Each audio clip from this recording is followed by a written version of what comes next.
we're going to talk tonight about piece of work. Hi, Sue. Going to talk about a piece of work. It's actually one of the most important pieces of work that I've ever done, and I'm very, very old, as you all know, and I've been doing this stuff for a very long time. But it's also one of the most uplifting and inspiring pieces of work that I've ever done. A piece of work that really gives me optimism and hope. How many people in this room grow food? That's you. You grow food, honestly. Yes, yeah, no, good. Always listen to your wife, but also, yes, thank you. Good, yes. So, good. How many people do the weekly shop? And how many of us eat food?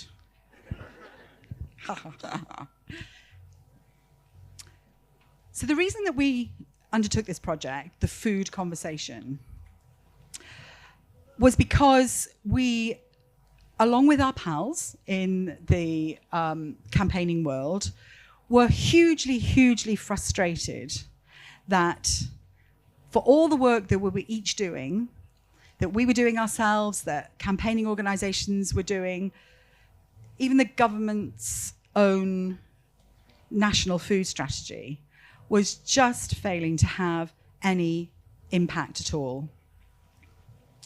And we started asking ourselves, what the hell else are we supposed to do? What else are we supposed to do to kind of prompt action, to prompt focus on something that we think is, one of the most important policy areas, policy issues of our time, safe, sustainable food, farming that tackles the climate crisis, the nature crisis, the health crisis, and the equity crisis. So we asked ourselves some quite hard questions. Was it something that we were doing? Were we failing in our campaigning strategies? Were we perhaps, assuming that if we keep doing the same thing over and over again, somehow something magical will happen? Did we need to think differently about our strategies for influence and advocacy? Hello, come to the front. Everyone's coming to the front so we can have proper conversations. And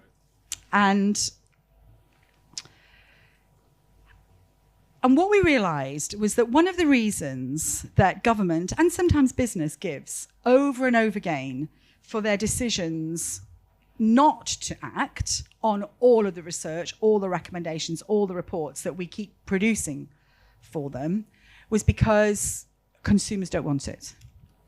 So we would hear over and over again on the front pages of the papers, nobody wants a nanny state. You can't tell people what to eat. Well, you certainly can't do it in a cost of living crisis. And those kind of what we have now come to call the toxic narratives, the way that the food conversation was framed for us was absolutely in the way. And some of you might remember when the then Prime Minister Boris Johnson was asked by the press on the day that the National Food Strategy was published, so what do you think of the National Food Strategy, Henry Dimbleby's National Food Strategy, Prime Minister? We're not going to be telling people what to eat. And so thinking about those kind of toxic narratives that were undermining our action over and over again, and thinking about how that contrasts with what we knew and what we saw every time we were working with citizens and communities and farmers and food producers, we decided that we would ask people. We would take that challenge head on and say, okay, you tell us that your consumers don't want this. We are going to ask them. We are going to do the biggest food conversation that the country has ever seen, and we are going to ask people, so what do you really want from food? So I'm going to start this conversation just showing you one of the many films that we've been making. So we've been doing this now for a year. We've been working in, so far, 12 places around the country. Citizens come together through a very, very rigorous, it's called a sortition process, so we get a real reflection of the community in the room through a very, it's the gold standard of recruitment processes into an assembly. And they meet 4 times over 3 weeks, and then they hear lots and lots of material. They hear material that is all it's already pretty well established. So we show them the food strategy. We show them Food Foundation reports. We show them Sustainable Food Trust reports. We show them nature-friendly farming reports. We show them the reports that have already been broadly accepted by academics, by researchers, by civil society. And we say, so this is the stuff that people are saying. Which of these don't you agree with? Because they're not getting done in your name. So which of these don't work? And citizens involve themselves in those conversations. They really throw themselves into it. They engage with each other in a really thoughtful and respectful and insightful and intelligent and generous way. And from that work, we are producing masses and masses and masses of assets. So we are pumping out lots and lots and lots of films and briefings and so on. But the films are the things that I think are the most powerful embodiment of what it is that we're trying to do. Roll VT. My name is Benhild Deshiroza. I live in Belial, so that's in South Leeds. I live in Bracknell in Berkshire. Sarah dwi'n byw ym Mangor, hefo 3 o blant a fy ngŵr. I live in Yeadon, which is quite close to the countryside. I'm an assistant head teacher in a local grammar school. My name's Emma and I'm a university student in Leeds and I live with 6 of my friends. I work on a farm in Aberdeenshire. I'm a single mother of 1 child. I work for a multi-million-pound fast food chain. What I'm really interested in is in feeding my family. It's been really a difficult journey, me being on maternity leave. I'm a father of 5 children, husband, and my priorities are my family, keeping them healthy and safe. It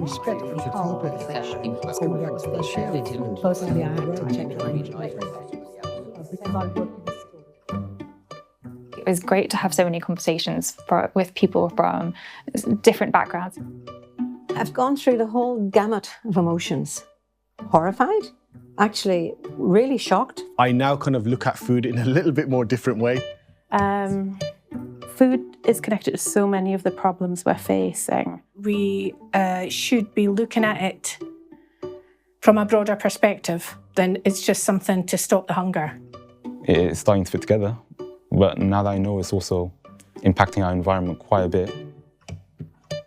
As you notice in the past 10, 15 years or even 20 years, there's a lot of health issues. You've got obesity, you've got diabetes, you've got skin conditions. Where have all these generated from? From the food industry. Dydyn ni ddim yn nation iach ar hyn o bryd. My son drinks sugary drinks like nobody's business, and I was thinking, where did I go wrong with that? From personal experience with obesity, a lot of that was hardwired in me from before I was making conscious choices, and I'm paying the price, and I'm sure so many people are, and that's putting a strain on our NHS. I think all I see now, advertisements, is new fast foods opening up all around Birmingham. Takeaway companies are always offering discounts, especially students, and then that has an impact on our health. Yng Nghymru, mae'r plant yn cael bwyd am ddim yn yr ysgol. Maen nhw yn bita bwydydd fatha chips a selsig a pethau faswn ni ddim fel arfer yn cynnig iddyn nhw. Taswn ni'n gwneud bocs bwyd iddyn nhw, taswn ni fel arfer yn gwneud dewisiadau fwy iach iddyn nhw. Dwi'n teimlo fasa'r system yn gallu newid fel bod y plant yn gallu bod yn rhan mwy o'r paratoi y bwyd. I can't make healthy choices when it comes to food because I can't afford it. Wouldn't it be nice if everybody who is struggling to be able to actually get access to the health vouchers, where we could go shop and actually get fresh food, where we could get milk for our children? Some of the problems are so severe that there does need to be a level of intervention from the government. So we do need the politicians to kind of get on our side. Da ni angen y llywodraeth I fod yn gwthio pethau ymlaen I ni cael gweld newid. Fedrwn ni ddim wneud ar ben yn hunan. There needs to be strict rules on what companies can and can't send out regarding advertising and promotions. Tax companies on ultra-processed foods, companies will change. I think we should listen more to the farmer because the farmer wants what's best for nature. You know, we're at a critical stage now and we can turn it around if we do the right thing. It's hard to say do one thing because there's so many problems, but once you start working through them and fixing one thing at a time, then the problem's going to shrink and it's going to become a lot clearer what you need to do next. But the first step in that is to actually take action. And we would like action, and as soon as possible, please. Think long term. Think about the legacy you're going to leave behind. It's not just about tomorrow's headlines, it's about the future.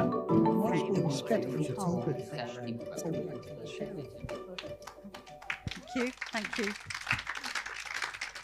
Thank you. And that's just one of the assets that we're producing. We've got lots and lots and lots of those short films that we're pushing out in all parts of the sort of social media, in our policy advocacy, in our business engagement. And there are so many faces, so many different perspectives, so many backgrounds and experiences coming together with such a consistent message.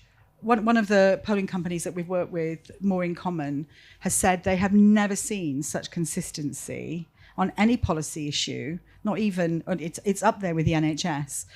When we show people what we know about food, they have a few things to say. Now, I'm going to introduce my beautiful panel. And I'm going to start on the end with Mark, film star. Obviously, so Mark was one of our citizens on that film you saw. You have much more to say than the snippet that we've got, and we're going to come to that in a second. Yes, you're going to have to grab your mic when I come to you. So be ready. Good. And we don't, obviously not, Bon Jovi or anything, but we'll just come back to that. Good. And then Anna Taylor, many of you will know, Anna Taylor is Chief Executive of the Food Foundation, partner in this project. Has been doing work with citizens advocates for ages. And so we line up, behind this work together. And then we've got two different types of folk. I mean, they're citizens. You're that too. But William and James kind of represent a different part of the conversation. James Perry here is Chief Executive of Cook, a brand that many of you will have seen on the high street. Certainly I rely on it extensively to pass off food as if it were my own when I've invited people around and forgotten. Thank you for that, James. You've saved my neck in so many ways. And then we have William Kendall, who is a farmer and a serial entrepreneur. And I think, am I allowed to say you're a venture capitalist? You invest in new disruptor businesses. And the reason that I'm including these folk in our conversation, in our citizen conversation, not just because they are citizens too, but the other piece of the jigsaw for this work that we're doing, as well as bringing citizens into the food conversation, we're also starting to bring progressive business leaders together to, again, shut down that toxic narrative, that trope that gets kind of pushed out over and over again when you call for change, when people say, yeah, but business doesn't want that. Business doesn't want that. That's not going to work for business. Well, they will be here to tell you that they have all sorts of ideas and thoughts about what business can do, how we can create the conditions for change that back what citizens call for. So this whole project is about creating a really strong and progressive alliance. And while we're here for the next couple of days, we're interviewing farmers as well. So we'll be adding the farmer voice to this kind of great panoply of voices that we are putting out in the world. But let's hear from you right now. You heard enough from me. Mark, let's start with you. I'm so thrilled that you came down all this way to join us because, So am I. Yes, you had a good day, haven't you? Excellent. So just tell folk why you wrote in to be selected for the food conversation and what you learned from the process. Again, everything happens for a reason, doesn't it? I live in a terraced house of about 30 houses, and mine was the only house that actually got a letter mentioning this food conversation. So I ummed and ahed about it for a week. My partner said, "You've always got something to say, you. Are you going to sign up or what?" I went, "Do you know what? I am going to," because I was fed up of it just falling on deaf ears when you're talking to friends that aren't bothered what's in your food, aren't bothered that you're having to take stuff out of a packet when it doesn't need to be in a packet. So I signed up. I got the interview. I was pretty blessed that I got to be part of it. Because like a lot of folk, you might feel like you want something to say and nobody hears it, or you don't know who to talk to, where to look. Is there going to be a change? What's going on? So quite happy that I did that. And then from that, I got invited down here. Again, I wouldn't have known this was going on. I go to the Yorkshire show every year, and that's just farming, fertilisers, agriculture, you know what I mean? So to find out somewhere like this is about, and there's more people thinking about it and wanting change. And yeah. Brilliant. And so you turned up to the food convo already having done a bit of thinking about food. Did anything change your mind? What did you come with and what did you leave with? Came with seeing how I'm 39, 14 in 3 weeks. In them times, just seeing the change in food, the change in farming. I've not farmed for long. I was farming from 13 to about 17. My dad was a farmer way before I was born. Got rid of the farm because he didn't want the life for me. 30 years later, he wishes that he'd have kept it because I'm quite interested in outdoors, farming and everything else. So just what I got from it is that there's more people out there thinking the same as I was thinking, more people that want change. Maybe there is a possibility that we can get changed. Yeah, brilliant. And so you were one of the few people perhaps in that conversation who had a bit of a sense of a farmer perspective. How did that go down in the group that you were in? They must have found it interesting to send me here. Yeah. But no, it was. Sometimes you don't feel like you know much or you haven't got anything to say. But when someone mentions something and you can just put your input in, no matter how little or how big, and see that somebody else has run with that and you've got more ideas coming from it, it just makes you feel more empowered. It makes you feel like you're actually trying to take a part in what everybody's eating, because I care about your health as much as you should about mine and everything else. So it's just, been a good process and a good situation to be in. Yeah. And when you were talking about the farming experience, did the people with no farming background at all, were they receptive to what you were talking about? Were they interested? Were they curious? I think many people just wouldn't even think or wouldn't even comprehend or know where food comes from or know that there has been such a change in so many years. I think, speaking to my dad, that's now 80, he farmed maybe 40 years ago, 50 years. And even he, when you mentioned how some farming practices are going on now, he's absolutely mind blown, because you wouldn't know. There's a lot of people out there that just think it comes into a supermarket. One thing to say is, I once went to Yorkshire Show and I took my partner's 15-year-old daughter and her friend, and she was actually one of the people that you hear about that thinks bacon comes in a packet, milk comes in a bottle. She thought a donkey was a baby horse at 15 years old. And all this, it makes you think you want to spread the word, don't you? People need to know where it comes from and what's better. Yeah. And just one last question for you before I bring the rest of the panel in, because I could talk to you for hours. And maybe we will at the bar later. Who knows? Yes. In fact, yes, excellent. You spent 4 sessions together over 3 weeks, didn't you? Yeah. And then you produced a kind of collective manifesto. What was your sense of your kind of the consensus between you all when you got to the end of the process? I think whether you think it or not, I think everybody knows what's right and wrong or what's good for you. So out of that situation, everybody was on the same wavelength. It wasn't all that we were just thinking the same. It was just all put into a package where everyone could see what was going on and know more. Yeah, absolutely. And was there a kind of highlight recommendation, one thing that came out of it that ended up on your manifesto charts that you went, we do that thing? All of it, to be honest. The one thing that I was more not disappointed with, when it stopped, you feel like all this had stopped. So again, Yeah. coming here today and doing this Yeah. again, you Yeah. know it's still carrying on, and we can Yeah. still have change. Yeah. And maybe in 5 years' time, Yeah. where will we be then? Yeah. Because as soon as you left that, you're like, oh, I'm back to my normal day now, talking shit to my mates. They don't want to listen, and you know what I mean.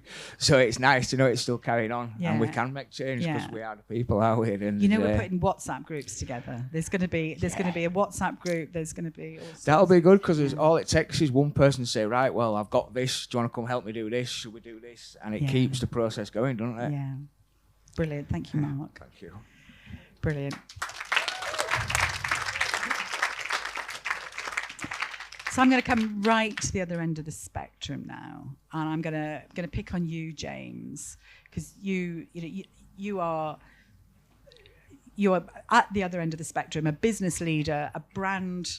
You've created a brand. It's on the high street, and yet still you're involved in this conversation that we're having about how we can do things differently and how we can do things more effectively. What brings you into this chat? Hello, everybody.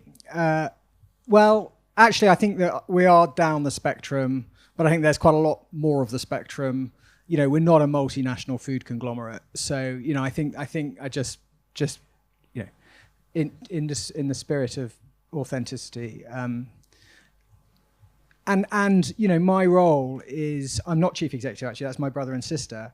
That's fine, I co-chair, but my role is around the next 20 years, and what's the best stewardship for the business and our mission, and what's the food system going to be about. So that's why I get interested in this area, because I see that the food system is in crisis, even if policymakers haven't quite realized it yet. And so the way that we would see it is that we are participants in a food system. We can, we're a 25-year-old business. We have 100 shops, 1,000 concessions, a national home delivery business, and about 2,000 people. So we're early in our journey, and we're growing, pretty strongly all the time. It's been a good ride, but we didn't think about the food system when we started. We didn't know what we now know around the consequences that Henry Dimbleby was talking about so eloquently in The Big Top just now. That we are destroying biodiversity, and we are destroying soil health, and we're destroying our, basically only home planet. So we have to take action. And so the way that we see it is that there are things that we can do, and those things we must do. So it's lovely to see our friends from Grassroots, who I'm not sure they're here, but they're here at the event. And we're hoping to move to regenerative beef with Grassroots, for example. We invest 2% of our revenues on higher welfare chicken. That's a massive competitive hit we take. We could be spending that money on marketing stuff, and actually we spend it on getting the right kind of right quality of welfare. And we can do that stuff, and then there's stuff we can't do. Like there's loads of stuff we buy from the market. The stuff we're buying is coming from a food system that's broken. The food system is a set of incentives. So, I really liked Andy Cato's point about true pricing. We don't have a true price for our inputs as a business. We are subsidizing destruction, essentially, or destruction is subsidized, and we are benefiting from that subsidy as somebody who buys that product. We don't have an alternative. We have to buy sometimes. And when we do have an alternative, we do it. But we have to operate within a market. And the market is a set of, is a confection. It's a set of incentives that are designed by public policy. And public policy has designed a set of incentives to give us cheap, plentiful calories. That's the organizing idea. And it's doing it really well. So my point, before I stop, is our food system is working incredibly well at doing what it's been asked to do. Cheap, plentiful calories. Problem is, it's been asked to do the wrong thing. And if we do want to change, and we're serious about changing, your point about, we just need to, we're getting what we asked for. So if we want a different outcome, we need to ask it to do something different, and we need to design those incentives. That's the fundamental point that, as a food business, we would talk about. Now, the people down that end of the spectrum, the big multinationals, some of them have just a massive vested interest in selling unhealthy food because that's all they know, that's what they do. And most of them, at a human level, are waking up to the fact that we have a profound problem and are at least slightly interested in the conversation in a way they possibly weren't 5 years ago. I'm going to come back to questions of governments creating the right conditions in a minute, but I'm going to bring William and Anna in first. So William, serial entrepreneur, practically and literally invested in trying to bring about the business models that are part of the solution, and yet you keep getting stuck over and again, don't you? You keep finding barriers in the way. Just tell us a bit about that part of your story.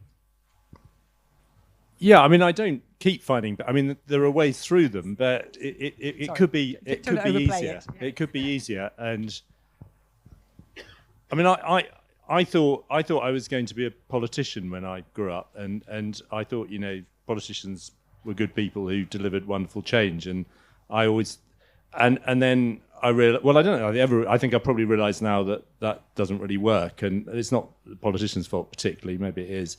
But I'm a very impatient person, and so I just like getting stuck into things. So, I am an entrepreneur. I like starting businesses, or actually prefer working with people who've started businesses and have got stuck. And there are ways through. And I suppose my political philosophy is that if you just get thousands and thousands of entrepreneurs, disruptors, all lined up on their tiny little fronts, or not so tiny fronts, you've got a bigger front now, but it starts with a tiny front. If you line them all up, then you actually bring about total, systemic change. And I still believe that. And the frustration, as you suggest, Sue, is that when you've got something that looks like it could work, it could deliver societal change, you discover that the system is stacked against you, as James has just said. And I mean, when we last met, I think I was very frustrated, and it's not an example from the food industry, but it might have, it's a related industry. So we had just pulled the plug on a business that was making 87% lower CO2 concrete cement, which is one of the biggest emitters of climate change gases in the world. And we had a small business which we managed to run for 10 years, and we spoke to the policymakers, we found customers, but essentially the system was against us. The vested interests, which, by the way, I think in the concrete industry are probably much more powerful than they are in the food industry, which is full of some quite nice people, but the vested interests didn't really have to do very much to just trip you up. So I think that's what you're referring to, is that when you have solutions and you talk to policymakers, they make nice noises, but then they hear from somebody else that there could be problems with it, and there are problems. There are problems. I mean, I'm chairman of a soft drinks business, and we deliberately make healthier soft drinks. We're called Courses and Press. We're not it's much better to drink water if you're trying to hydrate yourself, but sometimes that's boring. So we make soft drinks out of fruit juice and water. We don't put loads of sugar in. We don't put any sugar in. And the government brought in a sugar levy, which I totally support. But and it was quite a simple thing, quite a simple intervention. Endless heart searching before it came in. Finally came in, and it has actually hurt us. It certainly shifted the way we operate. It hasn't hurt us enough to go out of business, and I still support it. But I do sympathise with policymakers that there are consequences from bringing in any intervention, and so that terrifies them. And we heard in the big top, we heard that as Henry said, that there's no political capital to be gained for politicians in doing anything very much. So you have to have policymakers who believe in it. So Michael Gove commissioned him, and kind of that's what you've got to believe in, people thinking this is the right thing to do. They need to listen to the conversation and go out there and do something about it, and risk the fact that interventions will go wrong initially, and you have to play around with them until you get them right. Yeah. You make a really important point there about delivery, about moving from fine words. My mother would say, fine words, butter, no parsnips. It's all very well saying great things. It's a Yorkshire phrase, isn't it? Fine words, butter, no parsnips. Anna focuses a lot, you focus a lot, don't you, on the kinds of policies that will deliver change. And you've seen citizens just backing them wholeheartedly. just and also indeed gobsmacked that they even need to be asked for. Like, just rattle through a few of the ones that you've been seeing citizens absolutely getting behind. I mean, I think.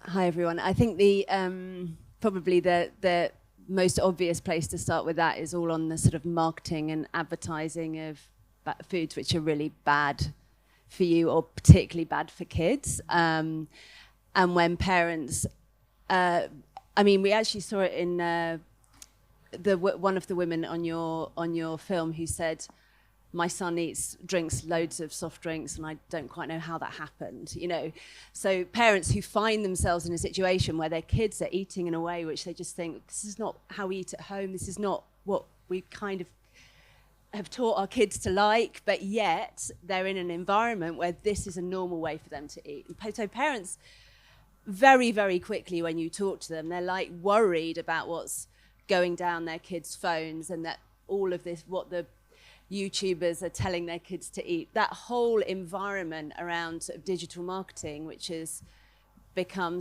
what appears on packets, which is obviously particularly significant for young kids when they're spotting things in a store, cartoon characters, all that kind of stuff. And parents are really very quick to say, look, and the argument of not targeting children with unhealthy advertising has been won in principle. I mean, we have some regulations which are founded on that principle. The problem is that the advertising and marketing space is moving and evolving so quickly, their policies, regulations can't keep up. And we've got now proposals which, though they've been delayed by the current government, are actually on the statute to try and ban junk food advertising on TV up to 9 o'clock. They've been delayed for reasons which you'll probably all be familiar with in the press. But they're there, the arguments have been won. But even then, when you look at them, you can just see the loopholes which are creeping in because of the way in which digital marketing is innovating. So that's a very obvious way that parents very quickly see the pernicious effects of that on their children.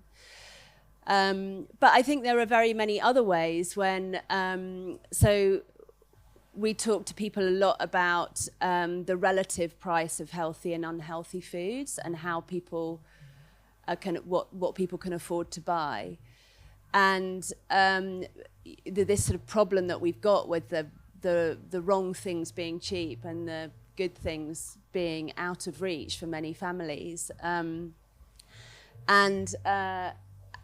what are the right mix of policies that might try and change that, and the mix that Henry Dimbleby, who presented in the tent just now, proposed in the National Food Strategy. I was on his team for that work, was to start to chip away at the sort of incentives that James has talked about, which you've got to get into the heart of the financials of the system. That's how you deal with the incentives. Was an expansion of the tax that William talked about, which is currently on soft drinks, into a wider set of categories, and using the revenue to very deliberately then make healthier foods more affordable for families. Because when you talk to people and you talk about taxes, if they're on a very low income, they say, yeah, we completely get that needs to happen.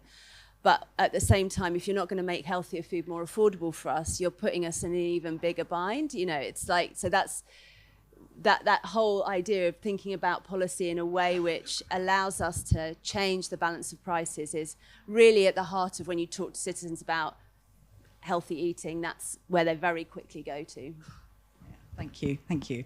I'm going to throw the floor open with my trusty assistant, Charlie, there.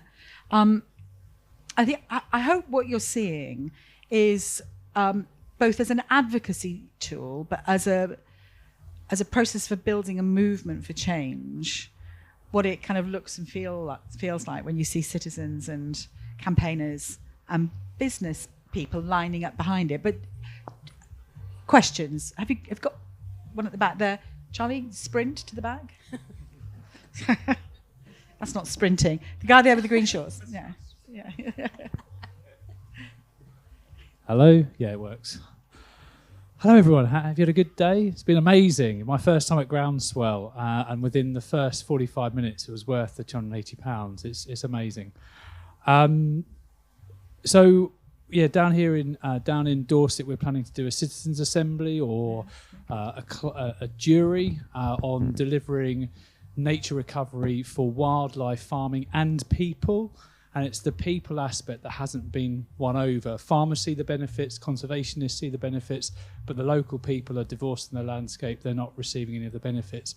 So we want to do a citizens' assembly to educate and inform them of these benefits. How do you go about it? How do you get funding? Which agency to use? I mean, there's a lot of questions in there, and I'm really happy to talk to you about that separately. But actually, I think as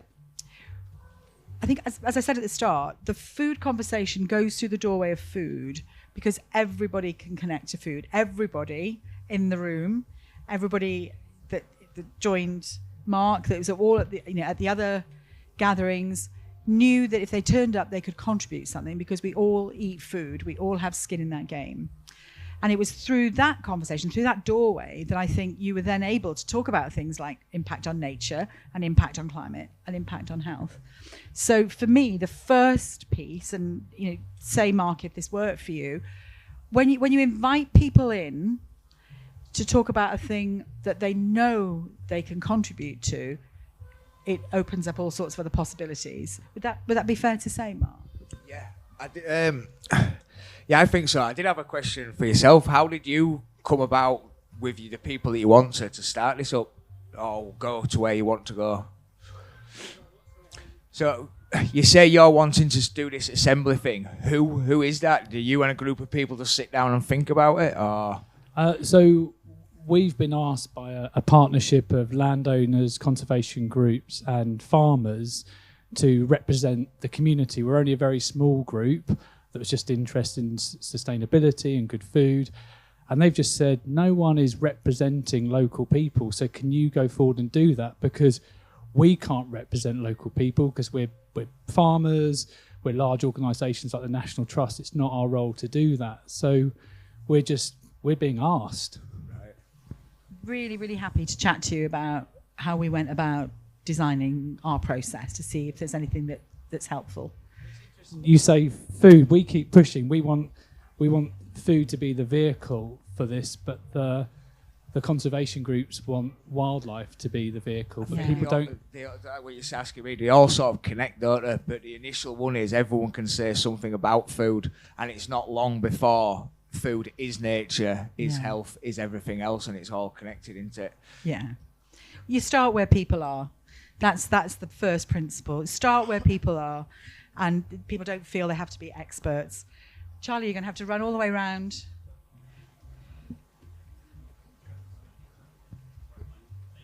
Oh, go. Sorry, I just had a question about how urgency fits into this. When I think I have sort of a slight apprehension that we'll have a new government, Labour government, and there'll be a sort of period of waiting and seeing.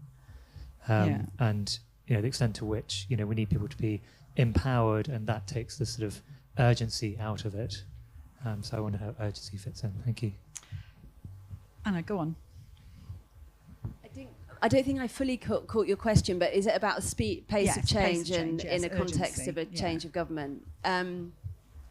So yeah, obviously we don't know the outcome of next week, but if the polls are correct, we could have a government that's got a big political mandate and not very much money by all accounts, and that creates an opportunity in that first period for some bravery. The mandate creates an opportunity for some brave political decisions, but that of course in any government you lose that after couple of years, perhaps max. There's a window of time where I think we should all collectively have a very high level of ambition for the sorts of demands that we're placing on the table. So I would say and that's a kind of, it's a rare moment in the sort of political cycle. So if that is the outcome of the election, then I think we have to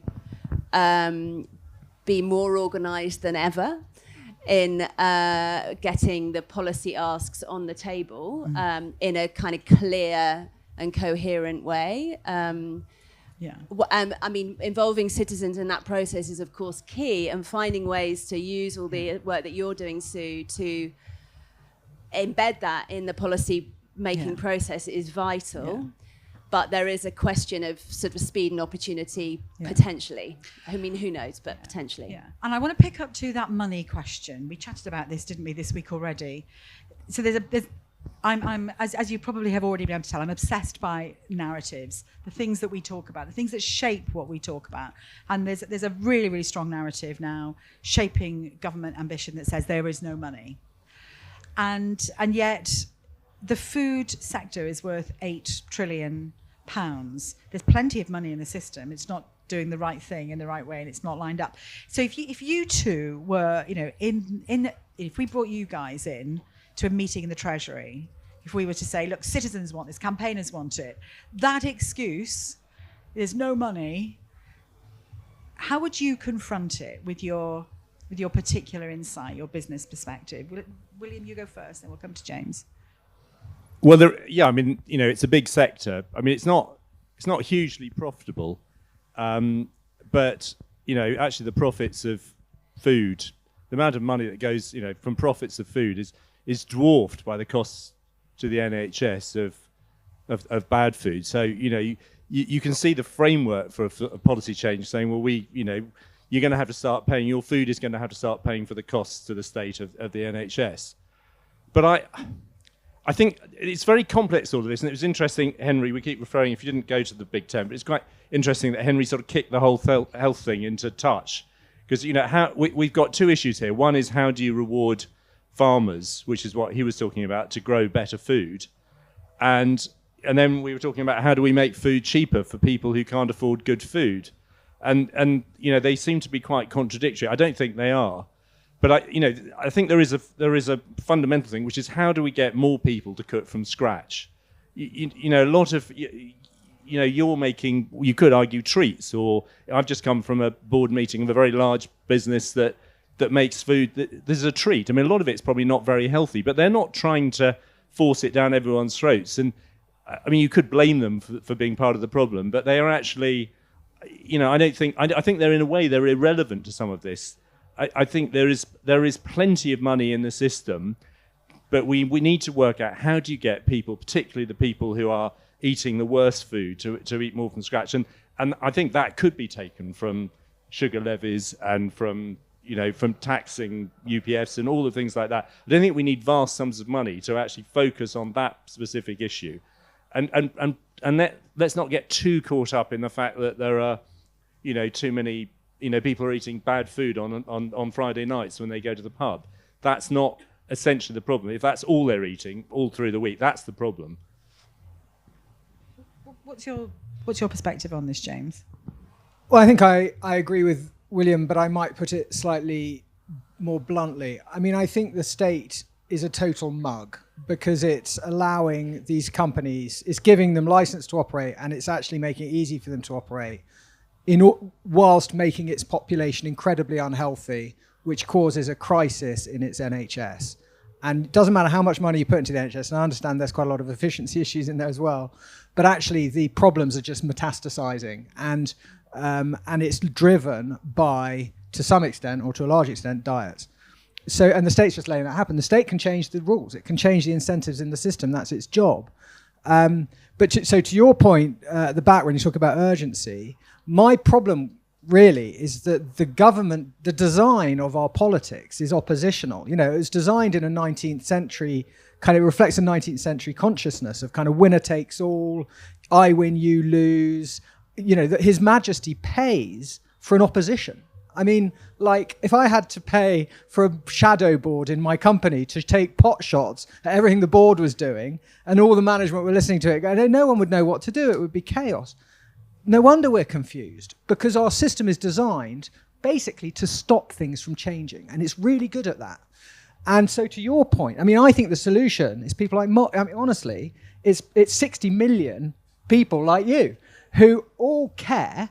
And actually, how are we going to get the political will and how are we going to get the power to make the changes that we need to make? Because there are no easy, this stuff is difficult. And, you know, somebody's not going to end, it's not going to go well for somebody if you're running a soft drinks business, whatever. So you're going to fight like buggery to stop it. And actually, all of those conversations happen behind closed doors in the lobby. And Anna's one of the good guys in the lobby, but you're in the lobby behind those closed doors. And when the door shuts, when you walk out the room, in walks Monsanto or goodness knows who, and says the diametric opposite. And the minister's like, I don't know what to do. I don't know who to believe. And if I do this, I'm going to get shot at by them. And there's no cheese because the voters don't want more expensive. All they're going to be told is more expensive food, higher taxes, whatever all the tropes are. So this is why the solution for me actually is a much deeper one, which is our system of governance is unable to make the kind of changes we need to make with the urgency we need to make them. And we need to take and it's a big thing to say, we need to take a big step back and look at what we mean by democracy and look at whether what we've got now, which was designed to, you know, the operating system in everyone's phone in this place is updated every 2 weeks. The operating system of our country hasn't been updated for hundreds of years. I think it's time for an update.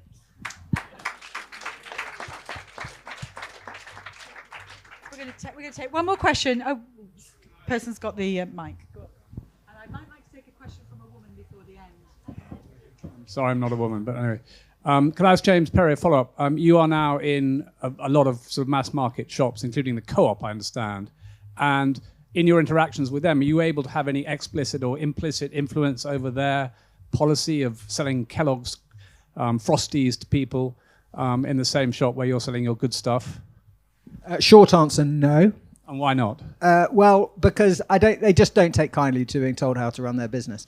What we do is we try and only supply people who are aligned. So we don't supply any of the big supermarkets. When we do co-ops, for example, we do individual relationships with different co-op societies, and we operate at that level. So for us, it's about relationship, and it's about the kind of, I suppose, the underlying ethos of the business we're supplying, and those businesses. To be a business, you know, to be a co-op, I suspect you have to sell Kellogg's, because if you don't, then the customers will just go to Tesco Express. I mean, so I think this is again a problem about, you know, I'm not into moralizing about that kind of thing. I'm really into the systemic problems of the fact you've got to sell those products if you want to stay in business, and how can we change the system. Great, thank you. I need to press it. Hello. Tango Fawcett, farmer from North Yorkshire. We host lots of school farm visits, lots and lots, and have done for the last nearly 30 years. And I work with Country Trust and Leaf in particular, so we target children from very challenging backgrounds. Could we not have, as a part of the government policy, education policy, within the national curriculum, every child in Key Stage 2 should have a school farm visit? And on top of that, we don't just do the school farm visits with Country Trust, we also have the farmers market and have a whole food programme that we run through schools, but it's expensive. And I just think it's such a small amount of money. The basic money that would be needed is really the transport costs to get the school farm visit. And Key Stage 2 is just, for me, I've done them all different ages, but Key Stage 2 is just fantastic. That's about 8 to 11, and they're just ready to mop up everything, and we link it completely with food and farming. There's another school farm visit host sitting almost beside me here, and there are probably more in this room. I think it's so powerful. It goes back to the teachers, it goes back into the homes, they bring food back into the homes that they've made on the farm visits, and it just challenges everybody's eating habits from the very, when they're the youngest age. Absolutely, and that was a policy that was offered to citizens, and that was something that we touched on, and we thought it needs to get back into education, back into homes. People need to, like you said, start making your own food again rather than buying it. We couldn't really understand how, I know everyone's money situation is different, I'm not saying that, but I know if I'm skint, I can make £50 worth of shopping last me 2 weeks. I couldn't make £50 worth of Kellogg's Frosties and ready meals last me. It's a matter of what to make and how to make it. And I did just ask another question. How many people here would have joined the food community if you'd have got a letter and wanted to take part?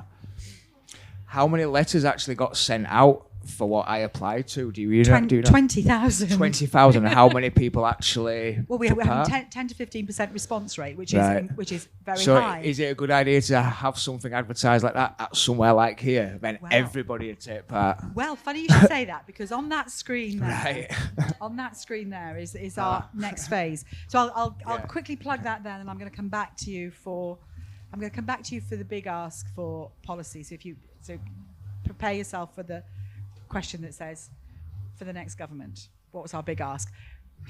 Mark's point, who else could be involved? How else could people be involved? What are all the ways in which we can join the conversation? We're moving into a new phase of the project now, where we have designed a toolkit, the Food Conversation Toolkit. It is open access and available for everybody to just ask us for it. Look, the contact details are there, and it's a toolkit that you can use over a kind of long half day or a whole day, and it kind of introduces you to some of the things that Mark has seen in a truncated form, but then it asks you, your group, to tell us what you really want from food and what you would be asking your government to do if they were listening. So, okay, we are going to have a new government in, what day is it? Is it Wednesday? 8 days. Oh, I must. A week tomorrow. Yeah. Yes, a week tomorrow. And it is going to be a moment. It is going to be a moment. It's going to be an interesting moment. I think there will be an opportunity, not because if the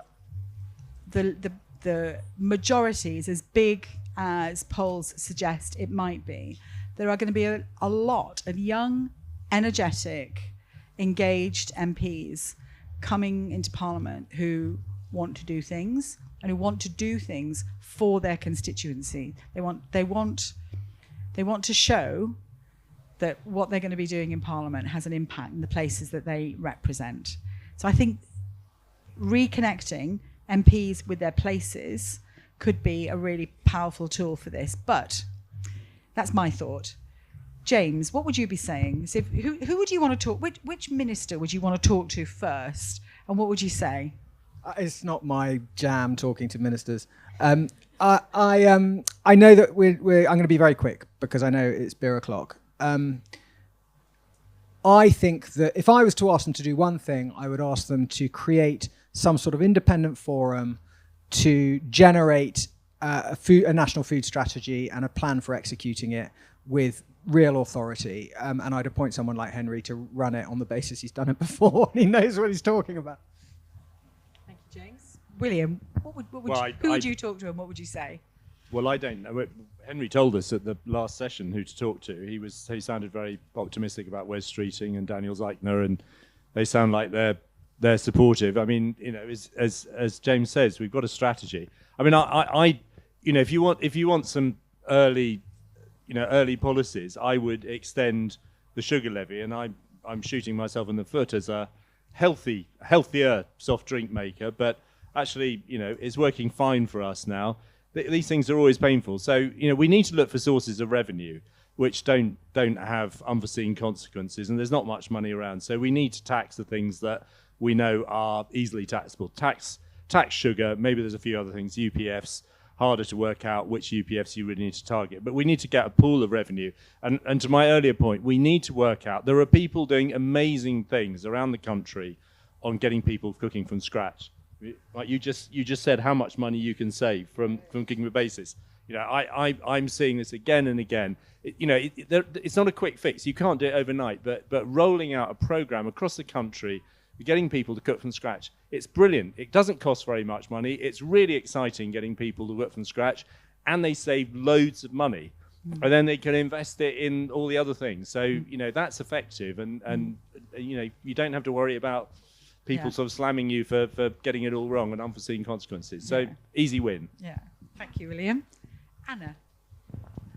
Okay, so I'm going to build on the revenue that William's created. I probably wouldn't spend it on cooking classes or a version of that immediately.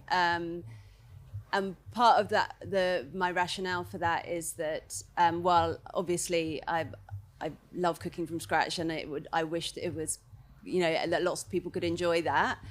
I think there are a lot of barriers that families face in being able to cook from scratch.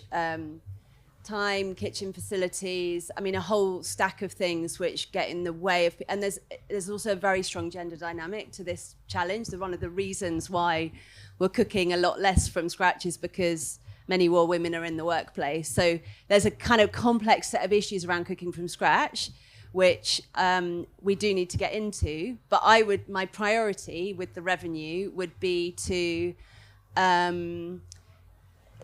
extend the eligibility for free school meals. We've got a real crisis with children's health in particular. Our children now are getting shorter year on year, and we have a big slice of kids that are not quite poor enough to qualify for free school meals. You have to earn on an annual level less than £7,400 a year for your household in order to qualify. And there's a good chunk of children, close to 1 million is estimated in England, who are living below the poverty line and don't qualify. They're going into school, trying to get through a school day, eating a really terrible looking packed lunch often, and sometimes nothing at all. And those kids I would kind of put top of the list for that revenue that's coming from that politically brave tax, which I agree needs to happen. Excellent. We started with you, Mark. We're going to finish with you. Of all of the policies that you mulled over those 3 weeks, which was the one that you would really love to see politicians adopting?